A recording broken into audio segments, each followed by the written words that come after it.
In this video, I'm going to show you how to clear NinjaTrader cache.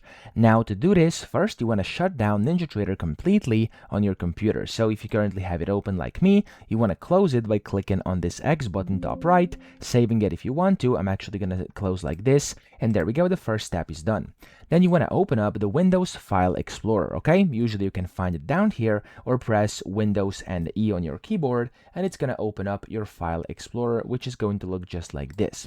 Now inside here, inside the File Explorer, you want to go to Documents, which are over here on the left, and then inside Documents, you want to look for NinjaTrader 8. So if I scroll down, it should be somewhere over here. There we go, there it is. You want to go and double click it, and then in here you have a folder called DB. So just go ahead and open this DB folder, and inside DB folder over here, you want to go and highlight and delete the folders I'm going to show you right now. So the tick folder, which is this one, so you can, by the way, do this by clicking on the first one, holding down your control key and clicking on all the other ones as well. So just click on the first one, and then you can just go ahead, hold down the control key, click on minute as well, and then day as well, and then last but not least, the cache folder, okay?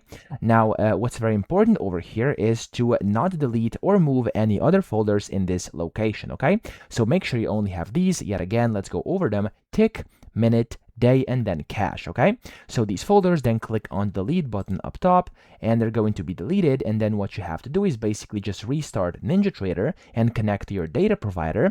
And the first time that you do this, there may be a bit of a longer loading time period on your charts, as of course historical data is re-downloaded, but your overall performance should be better because you cleared your cache. That's really all you have to do. Then just go back, search for NinjaTrader, open it up, and that's gonna work for you. So I hope this video helped you out. If it did, please subscribe to the channel and help me out as well.